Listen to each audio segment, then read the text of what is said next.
that'd be interested. Just wanted to make sure that they went to good use. All right, so I'll be bringing it right And then so everyone else, thank you so much for joining us. I just signed those. Popcorn, so please, as you leave, please take part of Take some as you leave, popcorn. Thank you so very much. Thank you, everybody. I first joined this branch in 2000. And prior to that, I was the first vice president of the Chicago West Side branch. And I served on several committees, including the Hammond branch. I have served on numerous committees, including legal redress, criminal justice, and political action. Our program today will include refreshments, snacks, free gifts, card raffles, words from a few guests, light entertainment. If time permit, we'll do a presentation on Know Your Rights and in the history of the NAACP. We have done numerous Know Your Rights to youth and adults. The presentation is free to the public. It basically tells you what to do when you stop by the police. It's a program that was put together by the NAACP legal department. They give us these pamphlets that we use when we give the presentation. I have a few here. I'll be happy to share with you at the end of the program. Right now, I'd like to introduce my executive committee. Would you like to stand? This is our secretary, Tricia.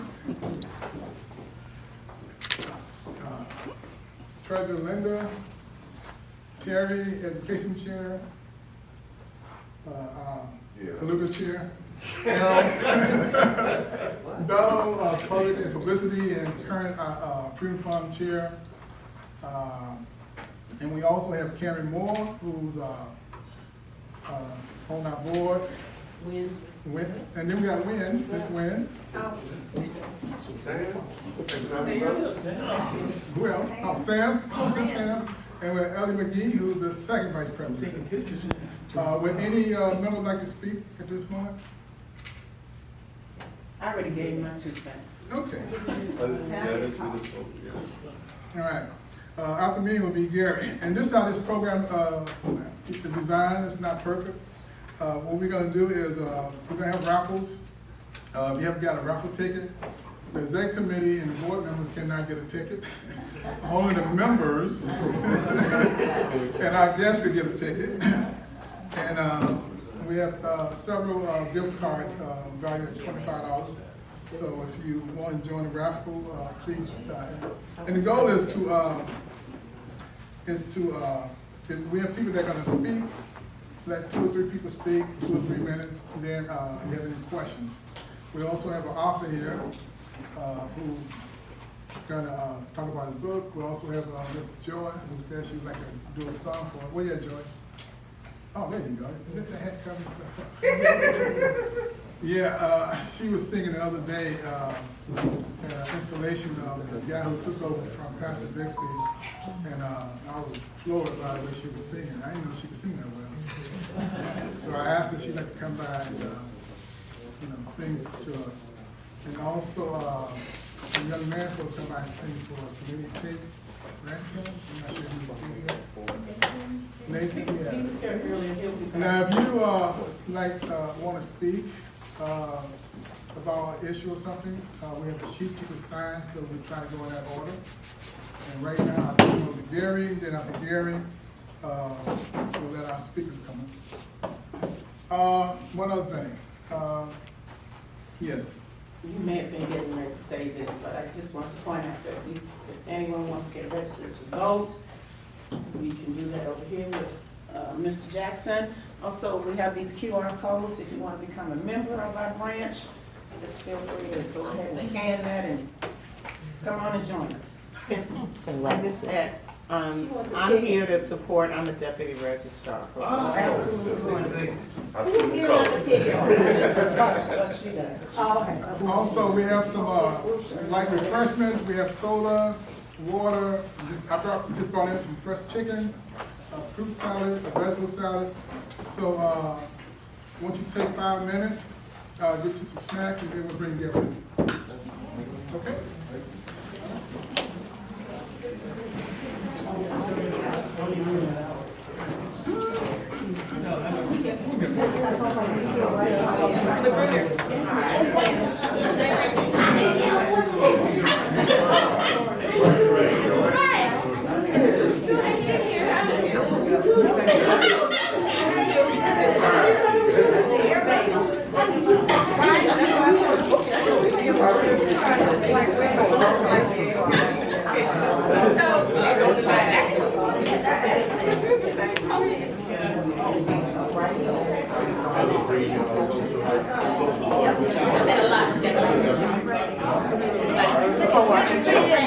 I know, like, you're flat.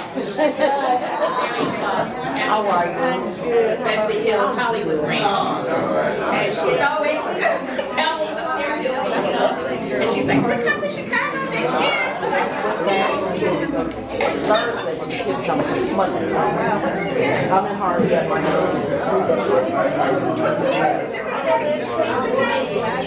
And the one at the bar, I saw you in the distance. I was trying to get to you. Where you born? Southside. Well, listen, I'm having an event because I know your name down when you can start your party.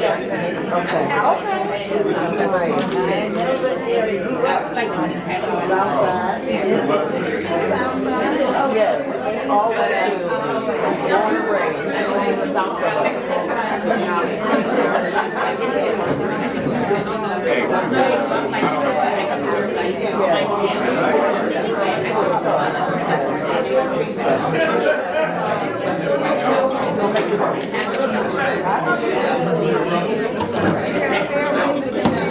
And also the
That's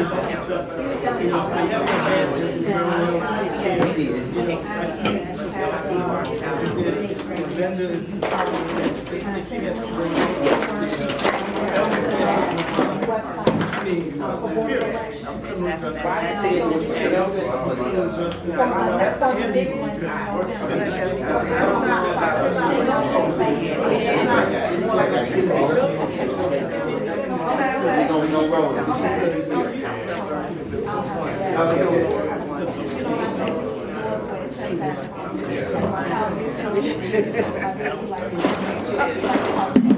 They told me to see you because I need one of those kids. You gonna order one for me? I'm sorry, I meant to bring, I think I do have some. I think I may have one. And I really want me to bring that baby, but I need to. Okay, all right. It's not, it doesn't have that. Oh, I know, I thought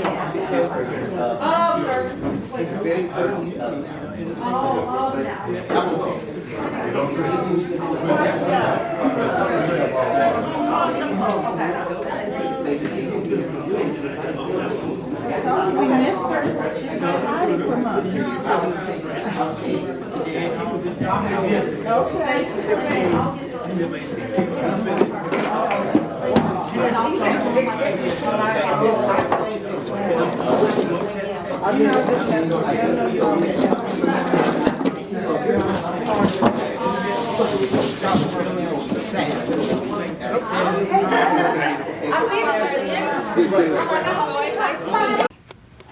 Okay, we're set. Hi, good afternoon, everyone. Hi, my name is Dwight Ramos. First of all, I want to thank Slaughter to invite me here to talk briefly about my book. I also want to address what I heard earlier today, which is also part of my book. The name of my book is Disappearing Dads. This is the revised edition. I wrote this in October 2024. I rewrote from the original that was out in August of 2016. A couple things about this book. One, so far this book has won 4 awards. As far as the contents of this book, this book is written from a non-fiction Christian perspective. And one of the things that's in this book, it addresses issues of fatherlessness, how it impacts our homes, our churches, our communities. Also talks about the spiritual consequences, how it impacts us individually in our homes, and of course, in society as a whole, where it affects our boys and girls from their formative years into their adulthood throughout their lifetime. And towards the end of the book, it talks about forgiveness, about forgiving what happened in the past, forgive for the trauma and all those things that can lead to reconciliation. So that's pretty much the emphasis of this book. Now, when I walked in, there was an issue, or one of the things I heard was the 1.6% black male teachers. I think that's what I heard earlier. Okay, a couple things I want to address that. First of all, I am a teacher, okay? I teach at Thornton Fractional South in Lansing, Illinois for 6 years. But I'm a 26-year veteran, so I've been around. Now, as far as why you're not gonna hardly see black men, okay, outside of Chicago, okay, remember Cook County is the largest area concentration of African Americans in this country, it's Cook County, which is where we reside. So keep that in mind. Also, unit districts, which means elementary and high school districts, get paid the same no matter what. However, out here in the suburbs, you're not gonna find black men in elementary schools, they do not pay. Their salaries are extremely low. Where you're gonna find black men are in high school. You'll never see me in elementary school. Because we gotta be able to provide for our families. And the pay is just too low. And also one of the things, the trending things that I do like, are they bringing the trades back. Because college is not for everyone, and those young men who don't do well, they have an opportunity to use their hands to make a living and feed their families. So that's the trend that's coming. And of course, we got that at my school. There's other schools that's doing the same thing. So that's why it's always been 1% black male teachers, 1.6. It's always going to be that way. It's going to be stagnant. It might be even less. So they generally not coming. Not anytime soon. What I'm saying is they are out there, but as far as they are not going to beat the doors down to come to education. So keep that in mind. Okay, any questions or anything what I just said? Okay, thank you. You got one question? Yes, ma'am. What's the name of it? Disciplinary dance. Can you tell us where to get the book? Yeah, that's what I was asking. I do have in my bag. I also got books in my bag too. They are $20. Okay, so if you want to, like I said, I can hang around throughout the whole, the whole time and everything. Because I've been invited. I'm not on this speak and leave, so I can do that. One of the great things about being a member of the NAACP, we get the chance, opportunity to go to what you call the state convention and the national convention. Any member can attend these conventions.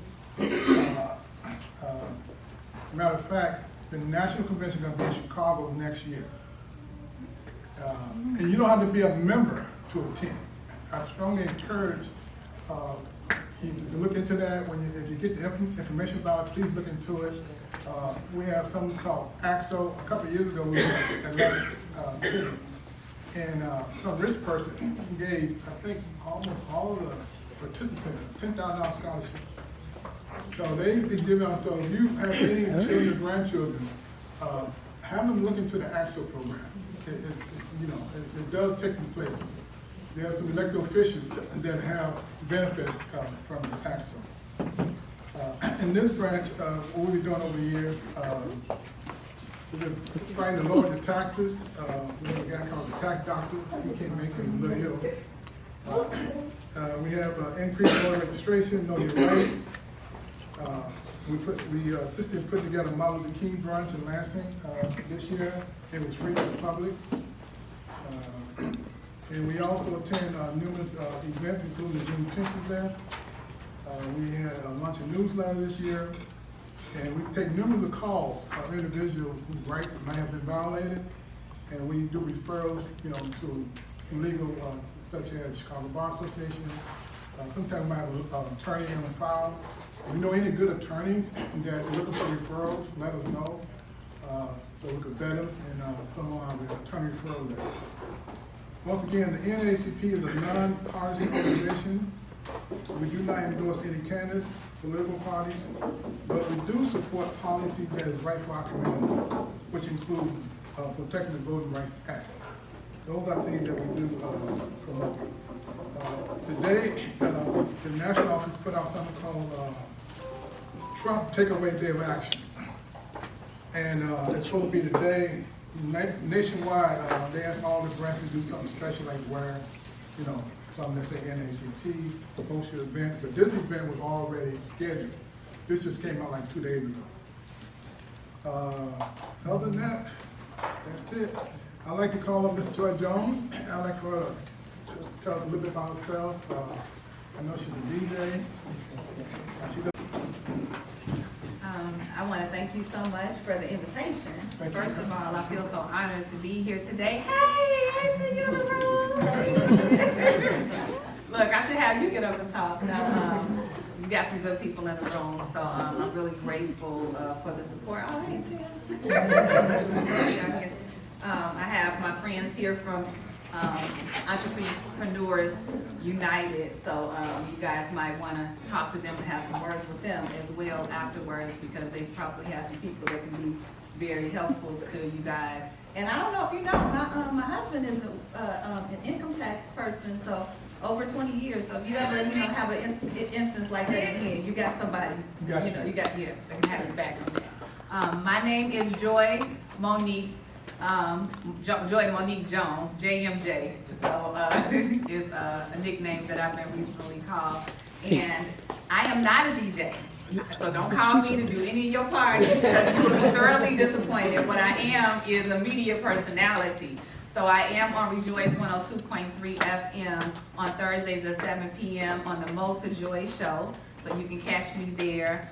I am also an author, so kudos to my fellow author friend. Where you go? Okay.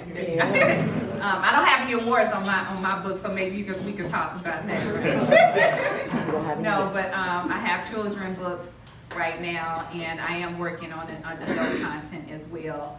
I am a wife, a mother, woman of color, that's why we, you know, I just am here with y'all today. And I am an all-around performer, writer, da. So y'all can go to joymonique.com and see all about me, because I don't want to keep talking about myself. But I do have an event that I'm working with these wonderful people in the room on. So if anyone in the room is a cosmetologist or you know, in that beauty industry, you like information about that event, please do see one of us. Tim and Donita, y'all can raise your hands and they can see, you can see either one of us. All right. So I was invited here to sing, so I'm gonna shut up and do so. It's okay.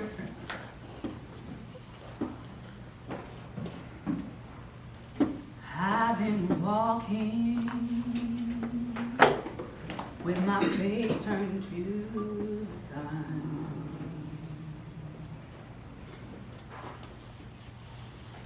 Weight on my shoulders, bullet in my gun.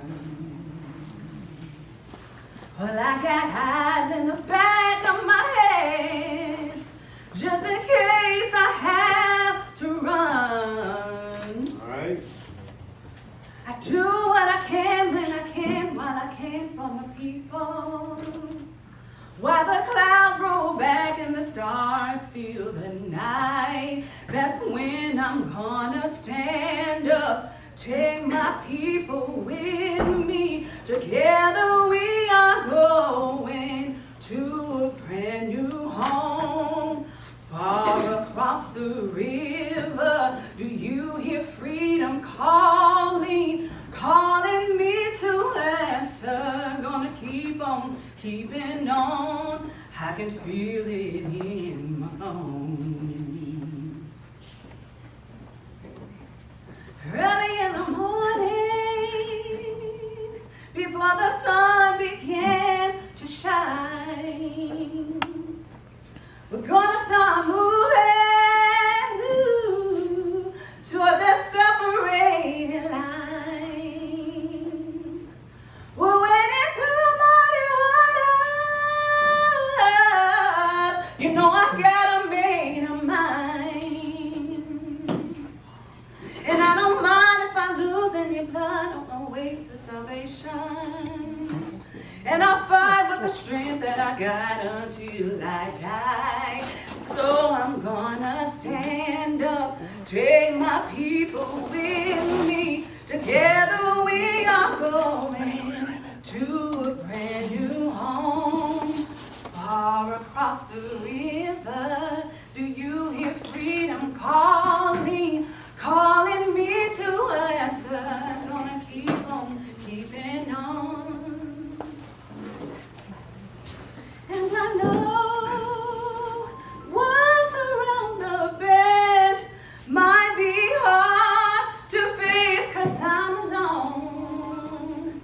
And I just might fail, but Lord knows I tried. Sure as stars fill up the sky. Stand up, take my people with me. Together we are going to a brand new home, far across the river. Do you hear freedom calling, calling me to answer? Gonna keep on keeping on. I'm gonna stand up, take my people with me. Together we are going to a brand new home, far across the river. Do you hear freedom calling, calling me to answer? Gonna keep on keeping on. I can feel it in my bones. I go to prepare a place for you. I go to prepare a place for you.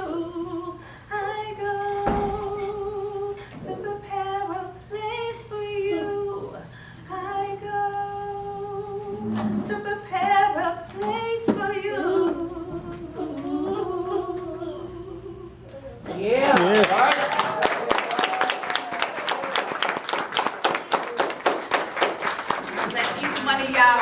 remember, we all got to stand up. Can we give her another hand? Thank you so much. Pastor David said you might be setting up kind of plays in other part of the church. Oh, yes, What okay. happened? Yes, so, basically, I don't know if any of you guys are residents of Lansing, Illinois, or if you're not, come on over. We're actually setting up a theater over there, and so we will be doing some things later on. So I have an event that's coming up in October, which is an award event for people of faith. So we'll be doing that. But in addition, I have an event that I do twice a year to encourage children to not just focus on the Easter Bunny and Santa Claus during the those different seasons of the year, but that Jesus is the reason for both of those seasons. And so you guys can come out. There'll be a production as well as a walkthrough exhibit of the nativity scene. And you know after that we gotta take a break, right? Let's take 5 minutes for those who just walked in. We want some snacks, get something to eat. And after that, what we'll do is we'll have Mr. Chisholm come up and then Mr. Shepherd will run for U.S. Senate.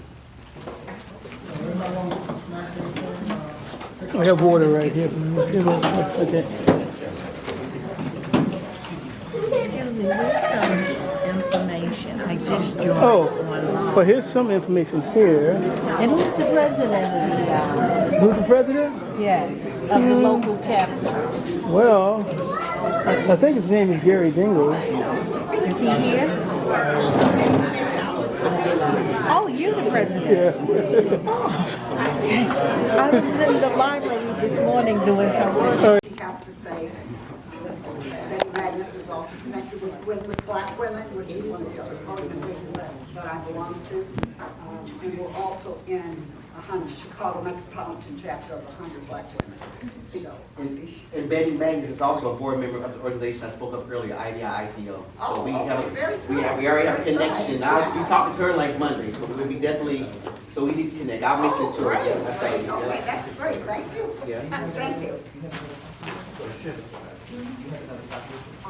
This is not a good copy, because you got the wrong person, but I'm going to send them, when I get a good copy, I'm going to send it to the president, and you can send it out. Okay? All right, this time we're gonna have Mr. Shepherd come up, and after Mr. Shepherd, we'll have another round.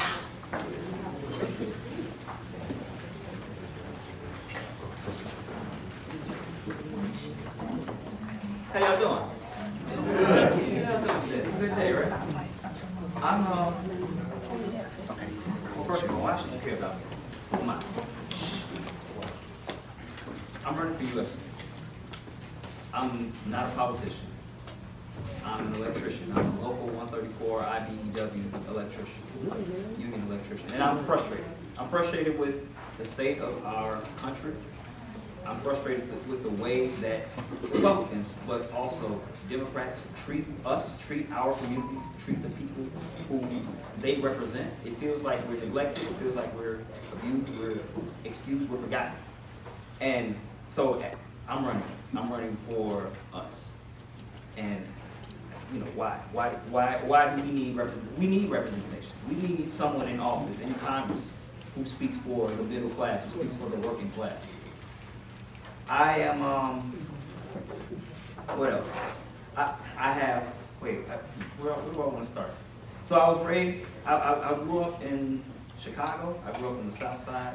My grandmother's in Englewood, and then my mom and my dad moved me to the west suburbs. I was raised in Broadview for most of my childhood, small suburb.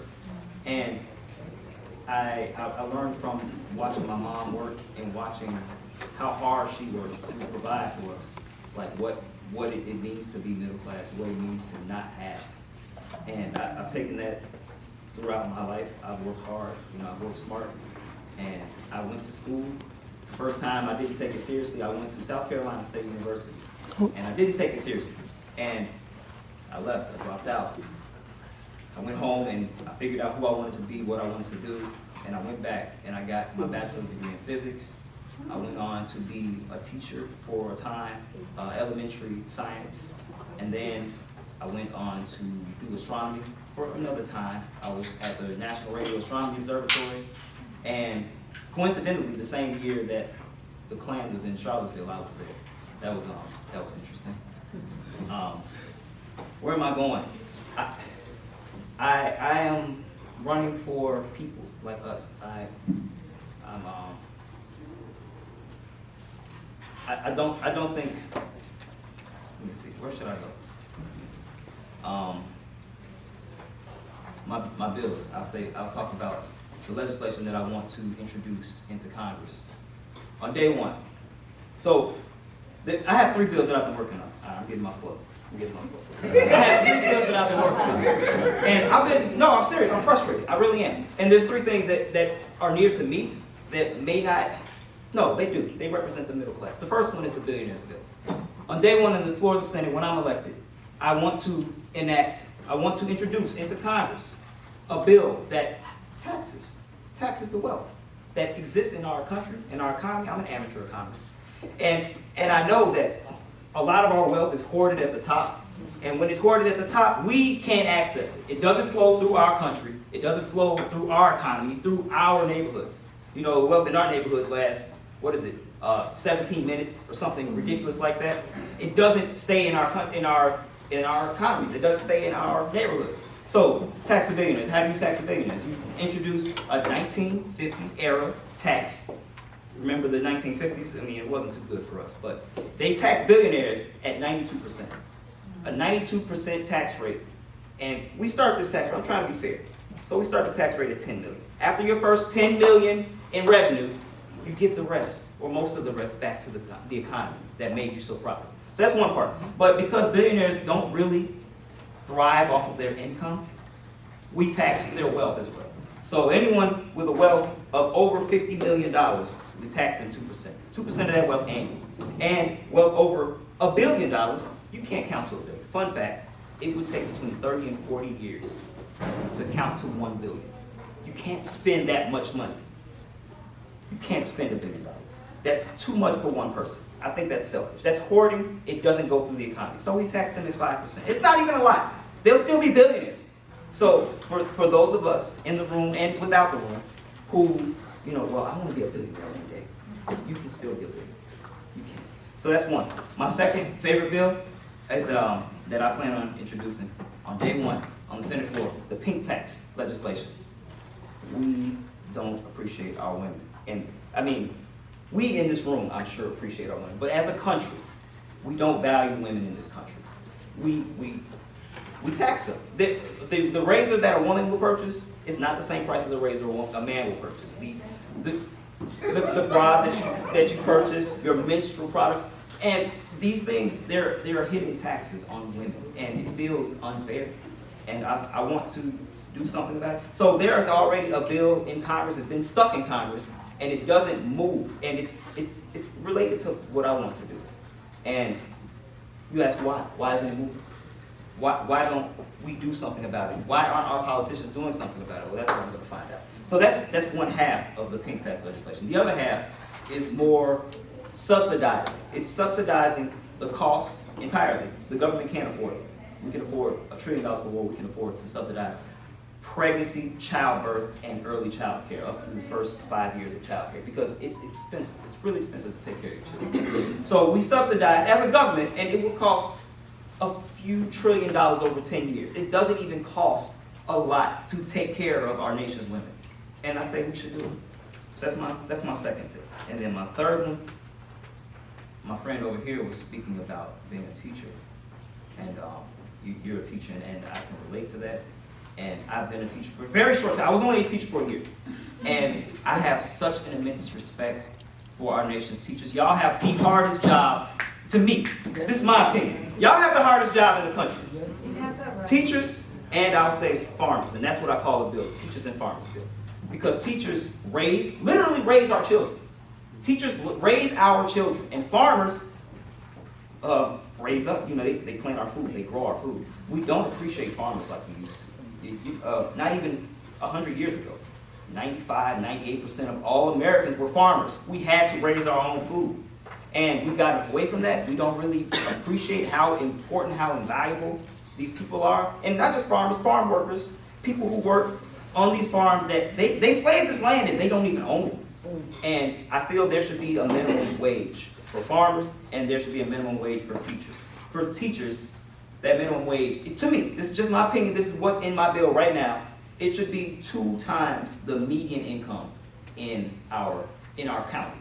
So somebody might say, well, that's a lot.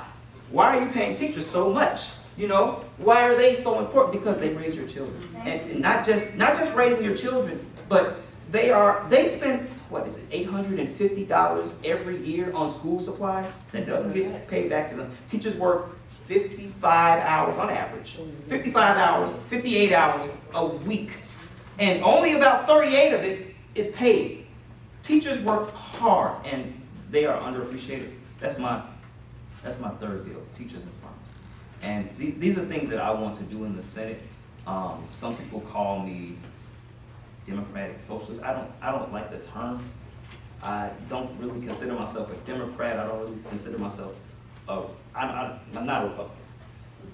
would say I'm liberal leaning. I would say I'm working class. I'm maybe populist. I care about working people, and I feel that there's too much wealth at the top. It doesn't trickle down to us, and that's what I want to go to the Senate to do. And I feel, so someone might ask, well, you know, what about the people you're running against? You're running against U.S. representatives. You're running against the lieutenant governor. Why would I vote for you over them? And with all due respect, I am not from that system. Sometimes it feels they get locked into a system and they have to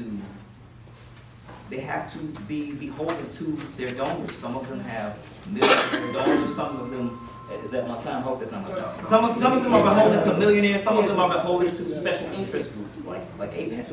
And I will not take donations from large special interest groups or large donors who will expect something in return. What else did I want to touch on?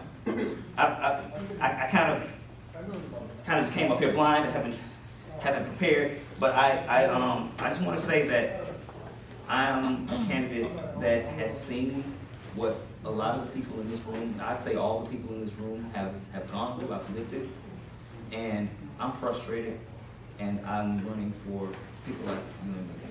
Thank you for your time.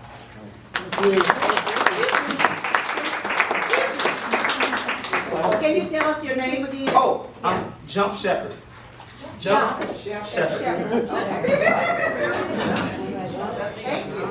Now, this is a rocket scientist now, he just said it, you know. All that? Rocket science is hard. Okay, and I would just say one thing. I am Jump's campaign manager. First off, shout out to the brothers. Rue, I appreciate the brothers not only letting us know about this event and supporting the NAACP, but every time we go out to these events, every time we talk to people, these guys are always front of the line. So I appreciate them. I appreciate you guys. If you guys support Jump or like what he's saying, whether you plan to vote for him or not, you can sign our petition after this meeting is over. That way you can support him so he can be on the ballot. And also I have business cards. If anybody wants business cards to be able to contact Jump directly, ask questions from the campaign or him, I'm here for that. Thank you. I love it.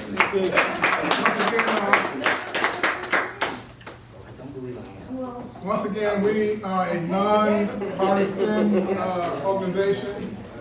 We do not endorse or support any candidate, but all candidates are allowed to come here and speak.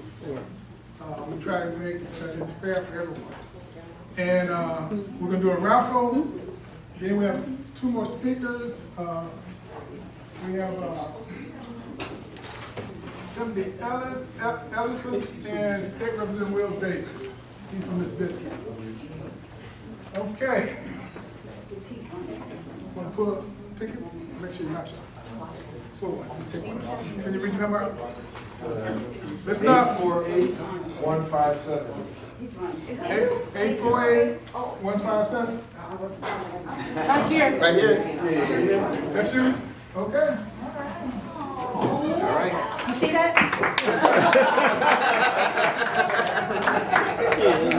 157?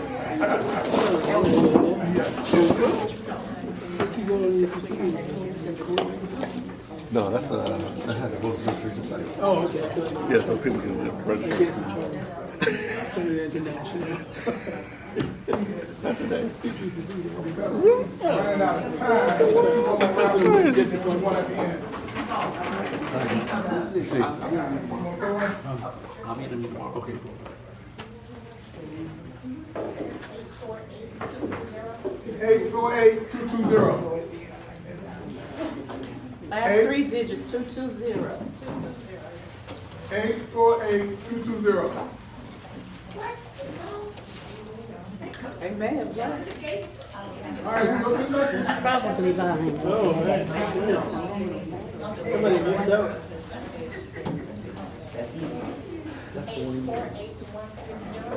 160. All right.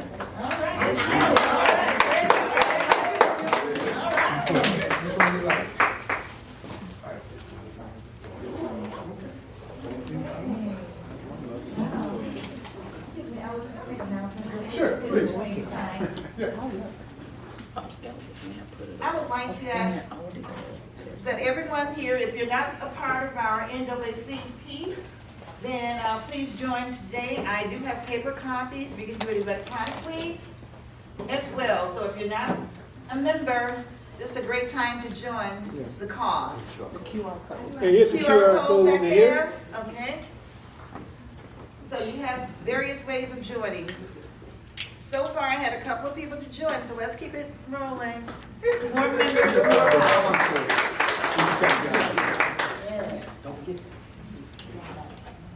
Mr. Ellison.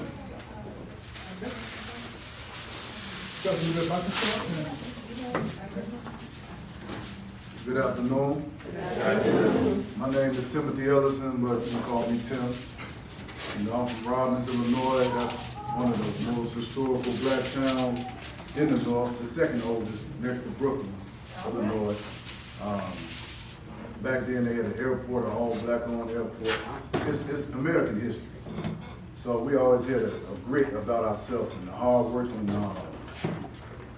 just a hard working spirit. And I continued that through business ownership. I own a venue in Hazel Crest, Illinois, right around the corner, 171st and Dixie Highway. It's called Le Boin Ishe. And a lot of people have an issue with saying it, but it's 3 different languages combined together. French, Spanish, and Swahili. But it means the good life. Le Boin Ishe. It's about 1,900 to 2,000 square feet. We do all kind of events, fundraisers, birthday parties, baby showers. It's a blank canvas, but it's well put together. I'm a father of 7. I'm married. My wife just left with the young 2-year-old that was cutting up a little bit. His name is Zaire. But my youngest 2 and my oldest is 23. And I am a grandfather now. Oh, wow. He's about 8 months now. His name is Titan. It's so neat. Man, I love this atmosphere. I had no idea this was going to be on today until Joy let me know, because we got a group called Entrepreneurs Unite as well. Instead of me doing some type of party during the weekday, I decided to do something for the people and build a cohort, a business cohort for the people. And it's $10 to get in, and we provide the food and the beverages and desserts and everything, but we bring experts in to talk about investing, marketing, branding. We've been going strong since January 16th of this year. And it's a business cohort setting where we have a PowerPoint presentation, we engage the crowd, and everyone there said they scaled up in business, they made more connections and more partnerships, so that's what I've done for the people, because I got a love for the people. And I definitely want to join the NAACP. All right. It's a beautiful thing you guys are doing. I think that's about it. I have a question. Are there discounts for utilizing your place? Discounts for the members? Well,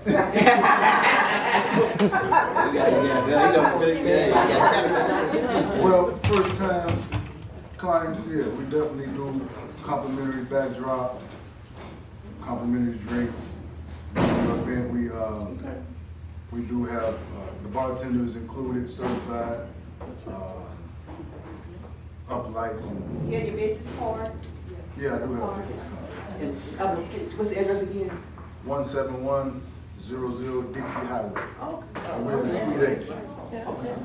Every Tuesday we hold the business cohort class at 6 weeks at a time.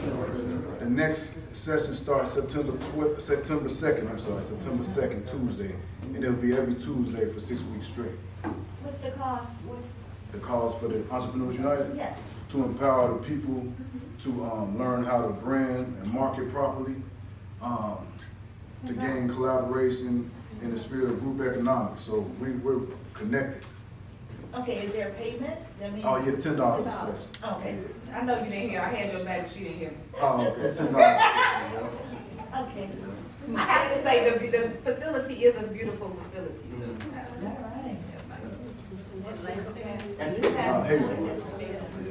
The capacity?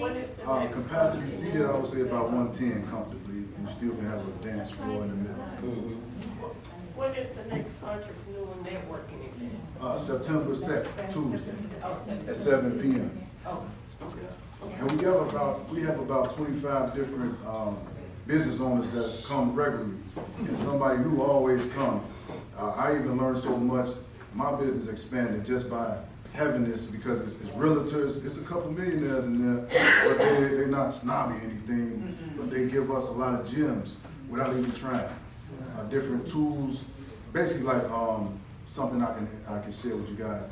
He sensed that I needed a virtual assistant, so he gave me this link that people from the Philippines, they'll answer calls, they'll send emails, they'll put together anything you want for $3 an hour.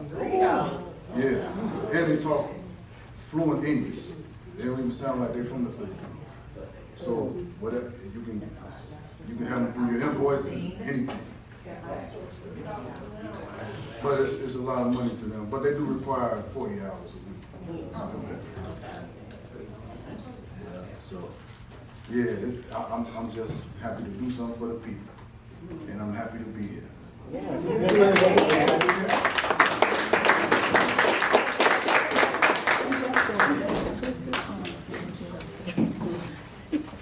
President Gary, he introduced us to something called AI. So what I did was, our next guest, I said, let me use AI now. See if I can see, find out about our next guest. And I'm gonna tell you a little bit about him before you come up. Will Davis. If this is not correct, check it with me tomorrow, right?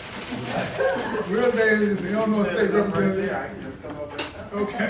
Currently representing the 30th District. He was born, can't tell his birthday, but in Harvey. He holds a bachelor's, doctorate degree in political science from Southern Illinois, completing a master's in public administration degree at Dublin State before entering the legislature.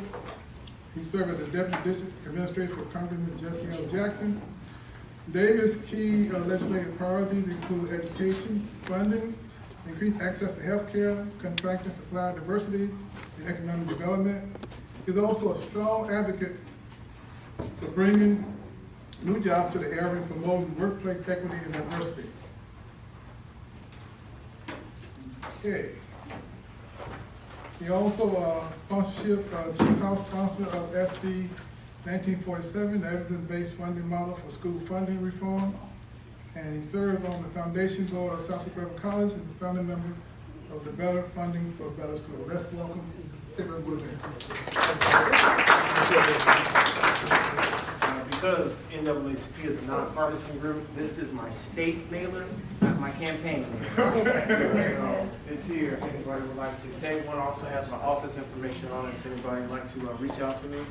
Thank you all for allowing me to be here today. I am Will Davis. I am a state representative of the 30th District, which comprises several communities out here in the Southland area. They include Harvey, Markham, Phoenix, Dixmoor, Dalton, South Holland, Oak Forest, Midlothian, Timber Park, East Hazelcrest, Homewood, Flossmoor, and Olympia. Olympia Fields. I have served now in the General Assembly for now 23 years.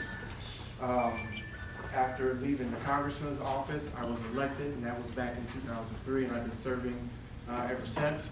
The most important committee that I chair in Springfield is I chair the Appropriations Committee for Elementary and Secondary Education, which means that about 11 billion of your tax dollars that flow from the state to schools, elementary, high schools, and daycare programs, or childhood programs, or early childhood programs, comes to the committee that I chair. It was mentioned that in 2017 we changed the school funding formula to create a more equity-based system that suggests that those schools that need the money the most are in line to get it first.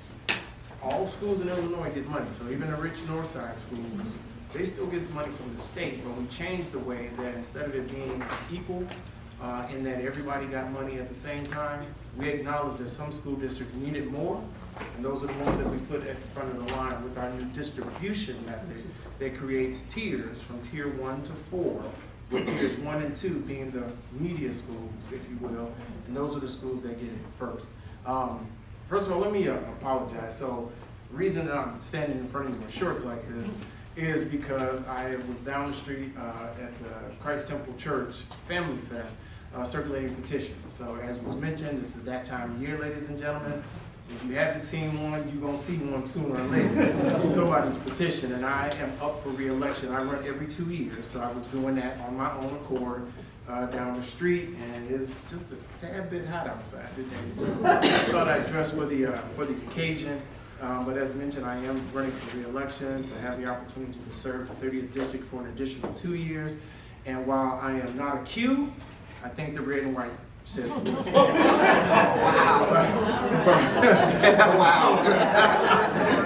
No, but I think it's but Kai Lambda, the chapter that's up the street here, they have acknowledged me as legislator of the year. So I have a great relationship with all the Greek organizations that exist out here, and primarily those that represent areas out here in the south suburbs, including Lambda Tau Omega, the AKA chapter, the JASI chapter, the Deltas.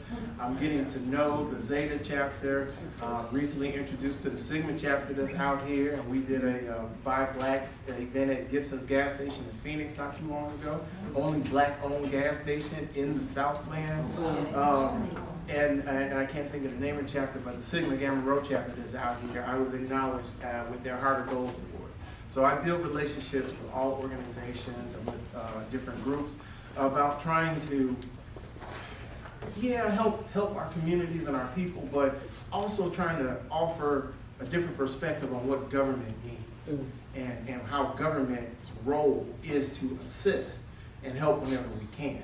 So even listening to Mr. Shepherd here, and I can appreciate his frustration. I'm frustrated sometimes with government as well, but I understand that right now it's the system that I gotta work in, and I'm gonna work within that system to do what I can to benefit our communities. Whenever I get access to resources, I'm sharing those resources with the communities, whether it's capital money, whether it's programmatic dollars. I'm doing the best I can. LaTanya that's sitting back there, she worked at one of our home care facilities, nursing home style facilities in Harvey, and after having an opportunity to go visit and see kind of what their interest was or see what I could do to help, I think we blessed that facility with a 75-inch TV so that those residents would have the opportunity to enjoy some time when they go into their rec room. And eventually we'll be doing the same for the Aaliyah facility that's right here in Homewood. I grew up here in Harvey and lived in the south suburbs all my life, and have dedicated my life to public service. I am a full-time legislator. This is the only job that I do, even though it's a part-time job per the Constitution, and many of my colleagues do other stuff, and that's their choice. But I have chosen to dedicate my life to this public service, and look forward to doing it for a long time. Even though you didn't say how old I was, I'm 57. And again, grew up in Harvey, went to my aunt, well, it was Emerson back in the day. Angelo. Mine's Angelo. That's what it is now. That's where I teach. First class of students, and every year I do toys at Maya Angelo and Bryant. First class of students that graduated from Brooks Elementary School when they first opened back in the 80s, and a Thornridge High School graduate. So I pride myself on being and representing the communities that I know gave me the opportunity to do this. You know, I grew up pretty simple for what it's worth, you know, nothing fancy, anything like that, but, you know, as most, my parents said, there's one thing that you will do if you're gonna live under my roof, and that you will go to college. So I'm the 5th out of 6 children and the first of us to graduate from college. I did get a bachelor's degree in public administration. I'm proud to say I graduated from SIU Carbondale. And not only did I graduate from there, I graduated in 3 years. And then continued on and have a Master of Public Administration degree from Governor State University. So I say all that because what I hope you get from me is that I'm no different than a young man that grew up down the street from me. You know, and my parents just had an idea of what I could be, and I embraced that. Simple as that. So again, there's nothing special and fancy about me. You see me in the neighborhoods, you see me at the SAC meetings. You know, again, my district office is literally right up the street at 174th and Dixie Highway. I got a little blue Ford. If my car is there, I'm there. Feel free to stop me. Or for that matter, if you call the office and want to meet, if I don't answer the phone, I have a young lady in my office named Tawny who answers the phone, and she schedules me. For us, it's not a lot of hoops to jump through. You want to come by and visit, you want me to come somewhere, and I think that's who you all talked to, was Tawny, and she said, okay, it's on the schedule, and that's it. You know, I'm not pretentious when it comes to that, because this is my life's work, and that's what I've chosen to do. Now, this is an interesting political cycle. Very, very interesting. You all see it on the news every day. You hear about what's going on. And sometimes it's mind-blowing to think that we have, I want to say evolved because we're smarter than what we used to be politically, but in some ways we have devolved into the situation that we are in. And it's so important for organizations like this to accept the challenge, to get out there, to encourage others, and to fight for what's important. Now, for me, it's always about understanding the role of government, because